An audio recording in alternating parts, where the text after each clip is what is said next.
Mesdames et messieurs, bienvenue dans cette nouvelle vidéo. J'ai commencé une série sur les nakshatras avec Shatabishaka Nakshatra, qui est une constellation qui se situe entre 6 degrés 40 minutes du Verseau et 20 degrés du Verseau.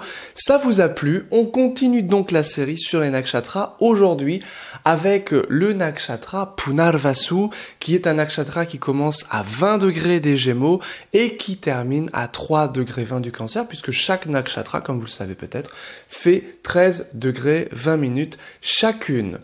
Alors évidemment, on est en astrologie sidérale, c'est-à-dire que si vous connaissez vos placements en astrologie occidentale, en astrologie tropique, eh bien c'est évidemment décalé de 23 à 24 degrés en fonction de si vous êtes né au 20e ou au 21e siècle. Donc si ici, on parle des constellations, eh bien, c'est une astrologie sidérale, donc il faut évidemment décaler tous vos facteurs célestes, toutes vos planètes, votre ascendant, de 23 degrés si vous êtes né au XXe siècle, par exemple.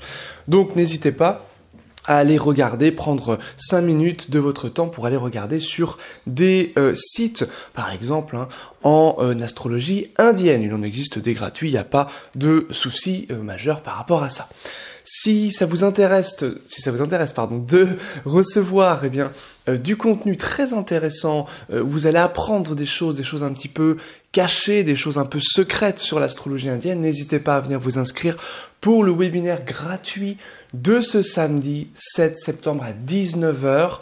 C'est un webinaire sur l'astrologie indienne. Débutants, vous êtes les bienvenus, intermédiaires également, puisque chaque personne va apprendre quelque chose d'un petit peu nouveau, d'un petit peu différent. Vous allez voir un petit peu tout ce que je vais pouvoir vous apporter au cours de ce webinaire qui va durer 2 heures, une session d'1h30 où je vous expose une méthode intéressante. On va parler des nœuds lunaires, on va parler un petit peu du génie de l'astrologie indienne que sont les nakshatras, et puis ensuite on aura une demi-heure de questions-réponses. Si ça vous intéresse, inscrivez-vous, vous recevrez 2 mails, un mail pour vous rappeler qu'il y a le webinaire le samedi, et puis un petit mail quelques heures avant pour ne pas que vous oubliez de venir. Il n'y aura pas de rediffusion, donc n'hésitez pas à venir. Voilà pour la petite promotion, et maintenant on va donc parler du nakshatra qui s'appelle Punarvasu. Alors Punarvasu donc est régi par la divinité Aditi. Aditi, c'est la mère de tous les dieux, dont la mère des 12 Adityas, c'est-à-dire des 12 formes du soleil que forment le bélier, le taureau, les gémeaux jusqu'au poisson. Donc ça c'est très intéressant en ce sens que on parle souvent en mythologie indienne, de Vishnu comme étant, de Brahma plutôt, comme étant le père des dieux. Mais on parle jamais de la mère. La mère c'est Aditi, là voilà. Et Aditi donc a l'idée de, comme c'est une mère, de féconder, d'enfanter. Et effectivement, Aditi a ce pouvoir de faire croître les choses. C'est le pouvoir de donner vie, le pouvoir de donner naissance. Le nakshatra juste avant, c'est un nakshatra de tempête, un nakshatra difficile, c'est Ardra Nakshatra. Et ce nakshatra, c'est, si vous voulez, après la tempête, le renouveau. D'ailleurs, Punarvasu signifie le renouveau, le retour de la lumière, la répétition de la lumière. Et justement, les natifs de Punarvasu, donc si vous avez votre ascendant, votre lune en Punarvasu, votre maître d'ascendant, ou plusieurs planètes en Punarvasu, vous allez être marqué forcément par ce nakshatra. Et donc, en fonction de si c'est vos facteurs personnels, ascendant, maître d'ascendant, lune, c'est vous-même qui allez être marqué par ce nakshatra. Si c'est d'autres planètes, ce seront d'autres personnes de votre entourage qui seront marquées par ces planètes, maître de 3, le frère, maître de 10, votre carrière, etc., qui seront marqués par ce nakshatra. C'est un nakshatra donc de répétition. Vous allez répéter plein de choses dans votre vie. C'est souvent des grands cycles. Alors on peut répéter les mêmes erreurs si le nakshatra est affligé. On peut répéter, par exemple, dans notre métier. Je vais prendre un exemple. Une lune en Punarvasu, votre mère peut tout à fait vivre une vie de répétition. C'est le cas, par exemple, de la mienne, où elle va appeler plus de 100 fois par jour les personnes en leur laissant des messages s'ils ne répondent pas. Elle laisse à peu près toujours le même message. Vous voyez, elle fait ça pendant 20 ans, donc ça fait une vie un petit peu de répétition. Mais ça peut être aussi de manière tout à fait voulue. Un enseignant, il répète. quelqu'un qui fait des répétitions, par exemple un comédien, un chanteur, qui a un groupe de musique, etc. C'est une personne qui va faire beaucoup la même chose, qui va répéter. Quelqu'un qui fait des arts martiaux, c'est quelqu'un qui répète 1000, 10 000, 100 000 fois le même mouvement, jusqu'à atteindre la maîtrise, jusqu'à atteindre une forme d'excellence. Là, on est typiquement dans la symbolique de Punalvasu. Punalvasu est donc régi par Aditi, la mère des dieux. On a quelque chose autour de l'enfant, autour de l'enseignement, autour du fait de nourrir quelque chose. Ça, c'est très intéressant, très important. Chaque nakshatra va également être relié à des mythes. Et donc, ici, ça va être le mythe de Rama. Donc, si vous n'avez pas lu le Ramayana et que vous êtes marqué par Punalvasu, qu'attendez-vous ? Lisez le Ramayana, qui est l'un des deux grands itihasas, c'est-à-dire l'une des deux grandes épopées de l'Inde, avec le Mahabharata.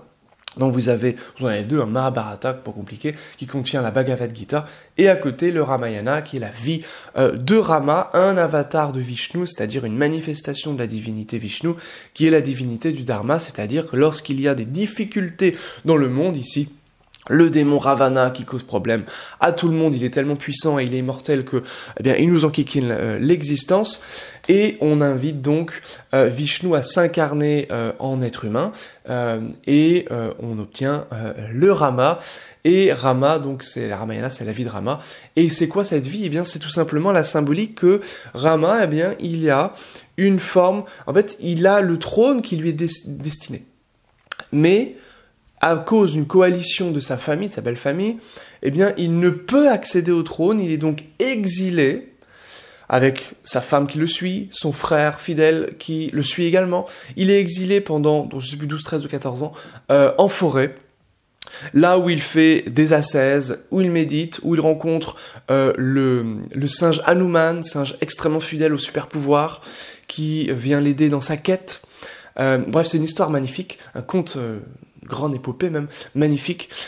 Il finit par vaincre le démon Ravana qui est immortel, même s'il est au bord de la mort, le Rama. Et ensuite, il revient triomphant, récupérer son droit, récupérer son dû dans la cité d'Ayodhya pour devenir le roi. Et donc, ça a une signification très importante pour les natifs de Punalvasu, puisqu'il y a souvent l'idée de réussir à plusieurs tentatives, lors de plusieurs tentatives. D'où l'idée, encore une fois, de répétition, de répéter des choses. Et donc, Punalvasu, c'est quand même l'idée de réussite, mais faut s'accrocher, il y a de la persévérance. C'est aussi, vous savez, Rama, c'est une vie de lutte. Donc, il y a souvent des gens qui ont une vie de combat, qui ont une vie de lutte dans Punalvasu, mais qui finissent par triompher de ce combat. Quelqu'un qui va être marqué un petit peu par Punalvasu, c'est Donald Trump. Donald Trump, eh bien, il s'est présenté une première fois aux élections, il a échoué, il s'est présenté une seconde fois, il a vaincu, et il est fort à parier que cette année, il gagne encore le combat.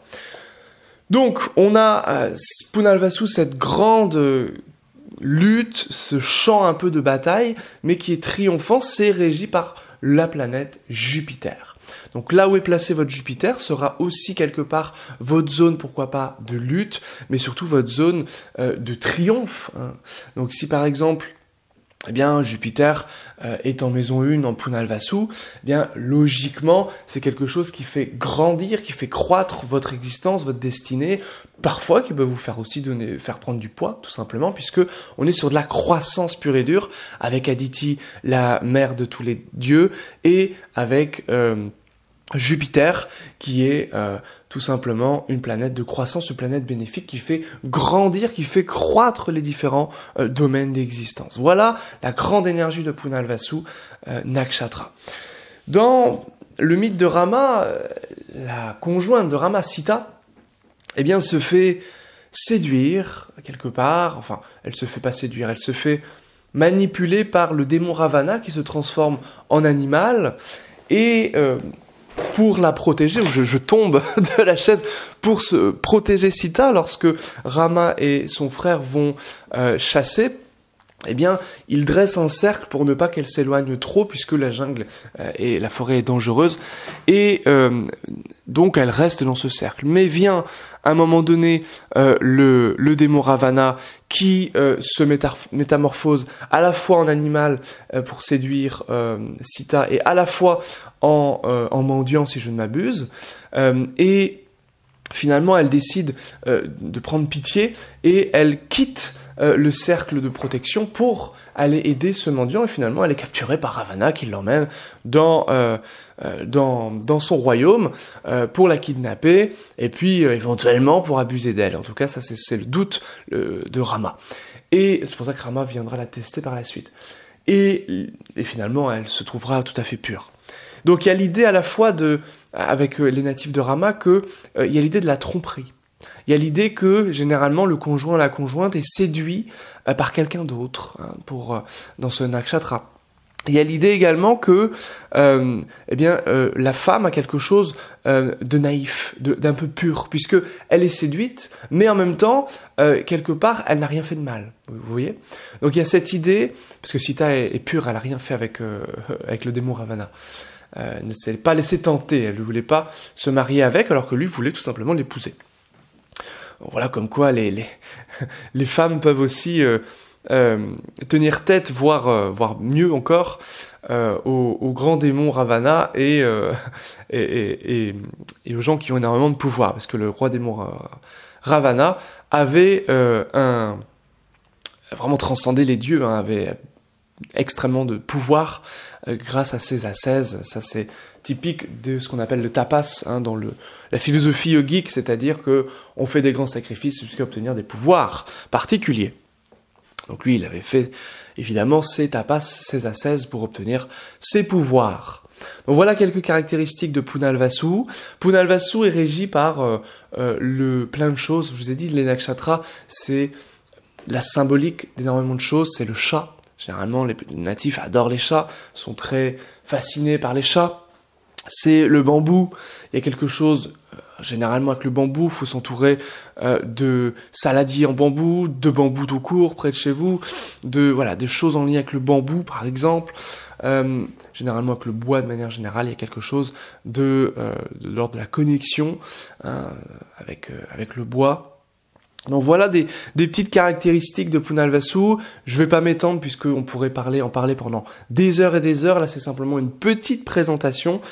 Et donc, j'en parle en profondeur dans l'académie de ces nakshatras. Donc, si ça vous intéresse, n'hésitez pas à venir vous inscrire au webinaire de samedi. Je ferai une petite surprise, une petite promotion sur l'académie. Donc, si ça vous intéresse, n'hésitez pas à vous inscrire. Et vous pourrez accéder avec un tarif préférentiel à l'académie. En même temps, vous apprendrez plein de choses, donc n'hésitez pas à venir vous inscrire. Je vous dis à très vite pour une prochaine vidéo. Et si vous voulez voir notre vidéo sur le nakshatra que j'ai fait sur Shatabishak, vous pouvez cliquer ici ou ici. Et je vous dis à très bientôt. Abonnez-vous, on est bientôt à 10 000 abonnés. À très vite, ciao.